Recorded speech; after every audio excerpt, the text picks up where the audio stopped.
Nako po mga kababayan, breaking news po ito. Gigimbalin po kayo ng balitang ito. Mga kababayan, Boying Rimulya, natameme at binulaga ni Congressman Leviste. Nako, matinding hamon ito sa kanya. Sabi pa naman ni Congressman Leviste, isa akong kakatakutan na kaaway. Nako po mga kababayan ko, parang tigre na ito. Parang kakagat na itong si Congressman Leviste sa sobrang tapang. Boying Rimulya, nabulaga talaga. Ito yung patanong, nabulaga? Totoo kaya ito? Pakinggan po natin mga kababayan ang pasabog ni General Macañas. Bakit ba natameme ito? Sabay-sabay po nating panoorin mga kababayan. Ito po. Bigyan natin ng reaction opinion itong post ang balita ngayon. Title, Leviste, may 2 linggo kayo. Ito, hamon ito. Kay Ombudsman Boying Rimulya. Nagbigay ng malinaw at direktang hamon si Batangas 1st District Representative Leandro Leviste sa gitna ng sunod-sunod na isyong ibinabato laban sa kanya. Kasunod ng kanyang mga ibinulgar kaugnay ng umano'y malawakang anomalya sa flood control projects ng Department of Public Works and Highways. Sa isang pahayag, sinabi ni Leviste na handa siyang sagutin ang lahat ng paratang at isyu ngunit sa tamang oras at sa mismong bulwagan ng Kongreso. Sabi niya, bibigyan ko kayo, meaning ombudsman. Kasi iniimbestigahan na siya ngayon ng ombudsman, yun daw paglilipat o pagbebenta ng franchise, yung solar franchise niya sa Meralco, na hindi daw dumaan sa approval ng Kongreso. Bibigyan ko kayo ng 2 linggo para sabihin ang lahat. Sasagutin ko ang lahat sa pagbubukas ng Kongreso sa January 26. Tama itong diskarte ni Congressman Leviste. Pabayaan lang muna yan. Sige, batuhin nyo ako ng putik. Sasagutin ko kayo. 2 linggo mula ngayon, sasagutin ko kayo. Matatandaan ang nagsagawa ng investigasyon ang Office of the Ombudsman kaugnay ng umano'y pagbebenta at paglilipat ng controlling interest ng isang solar power company na may kaugnayan kay Congressman Leviste. Isang transaksyon niya ay hindi dumaan sa pag-aproba ng Kongreso. Sa halip na makipagsagutan sa hiwa-hiwalay na pahayag at aligasyon, malinaw ang mensahe ni Leviste. Hayaan muna niyang ilatag ng kanyang mga kritiko ang lahat na akusasyon bago siya magsalita ng buo at detalyado sa pagbubukas ng sesyon sa House of Representatives sa Enero 26. So ito na po ang kalakaran. Kung sino ang lumalaban sa korupsyon, sila na ngayon ang iniimbestigahan. Tingnan nyo si Congressman Barsaga. Binira sa Ethics Committee, sinuspend ng 2 buwan. Kaya lang, baliwala kay Congressman Barsaga dahil magbabalik na daw siya ngayong first week of Pebrero at may pasabog siya. Sabi niya, ang utak ng korupsyon sa Kongreso ay walang iba kundi si Enrique Razon, yung bilyonaryo. Ito may kinalaman kay Speaker Martin Romualdez, yung kanyang ilalahat. So, 2 sila na may pasabog pagbukas ng Kongreso sa January 26. Dito naman kay Leviste, sasagutin niya yung issue. But ngayon, nagsimula na talaga ang investigasyon. Kasi nasa kapangyarihan yan ng ombudsman. Imbestigahan ang alinman nakikita niya na may paglabag sa batas, lalo na pagdating sa graft and corruption na issue. But ako, kumpiyansa ako sa pagkatao nitong Libeste na ito dahil makikita mo, ibang-iba ang kanyang napaka-generous niya. Una kong bumilib sa kanya, yung kanyang programa sa kanyang distrito. Namimigay siya ng allowance ng mga estudyante. Sarili niyang bulsa, 150,000 students ang pinili niya sa kanyang distrito. Binibigyan niya ng 1,000 pesos allowance per month. So kung 1,000 times 150,000, ilan yun? 15 million o 1.5 million? Hindi ko na alam, kayo nang mag-compute. Sarili Ayan, mga kababayan ko. Ngayon po, ano naman sinasabi ng mga kababayan natin? Nako, sumabog din sila sa galit, mga kababayan. Ito po, talagang sumasabay din sa galit. I don't think na may moral pa ang Office of the Ombudsman. Parang maliit lang sa opisina ng LTO.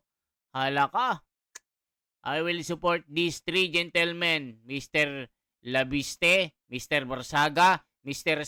San Fernando, for their courage and determination in fighting against corruption. Sa tingin nyo, sir, kung ikaw ay may tinatagong anomalya sa iyong sarili, lumabang ka kaya o labanan ng mga taong sangkot sa korupsyon? Nako po, Lope Bucalos. Today's government, sad to say, is a shameless corrupt organization of evil persons.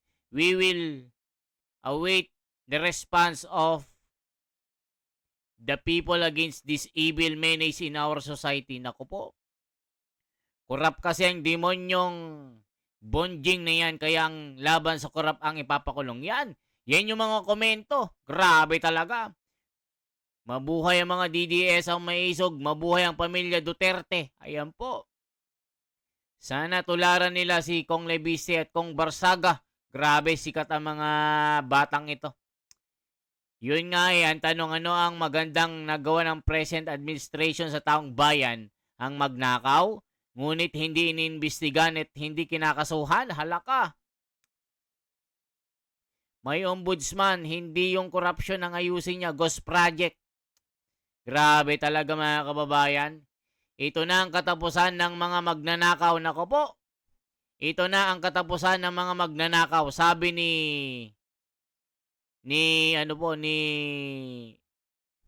Lebiste. Yari kayo. Ang daming korap sa congressman, bakit hindi yung ayusin ni Rimulya? Lahat sana mga kurakot ay, nako po. Ayan, sinasabi ng mga komento. Bakit si Lebiste ang pinag-iinitan? Hindi yung mga kurakot na iimbestigahan niya. Binabanatan po si Rimulya dito ng mga komento, mga kababayan ko. Maayos bata. Maayos ang bata, nag-iisip. Ayan, mga kababayan ko. Yan ang nilalang na may balls at tapang at may paninindigan, tumayo para sa bayan. Grabe talaga.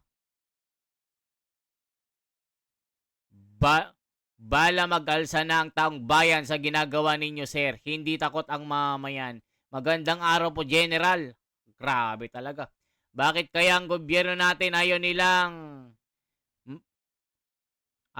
ng at ang tawag dito, ayaw nilang magpalakad ng maayos sa ating bansa. Nakakalungkot lang isipin, wala silang kabusugan. Good PM, sir. Nako po, mga kababayan ko. Galit na galit ang mga tao dito. Tuloy natin.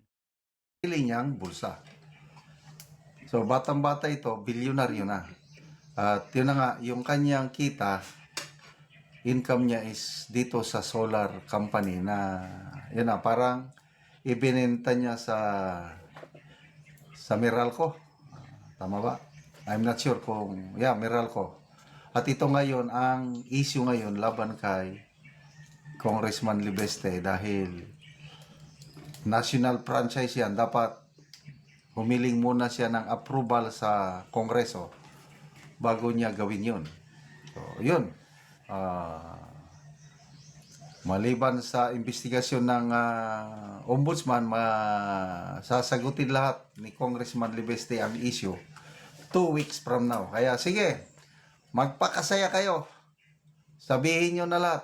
Kasi pinagsabihan siya ni Boying Rimulya nga, batang-bata mo pa. Nininegosyo mo ng franchise.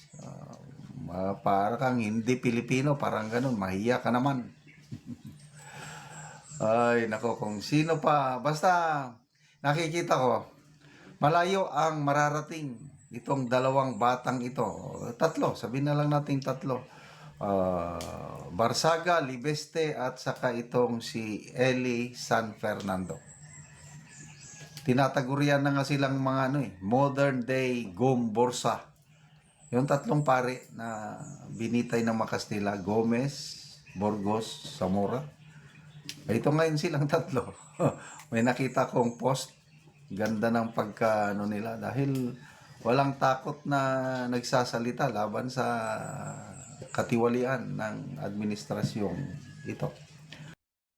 Ayan, mga kababayan, kilala nyo ba yung Gumbursa? Padre Gomez Zamora. Gomez Zamora. Gomez tatlo yun Ano yung isa? Padre Burgos. Ayun. Burgos, Zamora, and Gomez, Gumbursa. Di ba mga kababayan, yan po yung mga lumaban sa mga praile nung panahon ng pananakop ng Kastila. Dahil yung tatlong paring ito ay walang takot na lumaban at inilabas ang estapador ng mga Espanyol noon.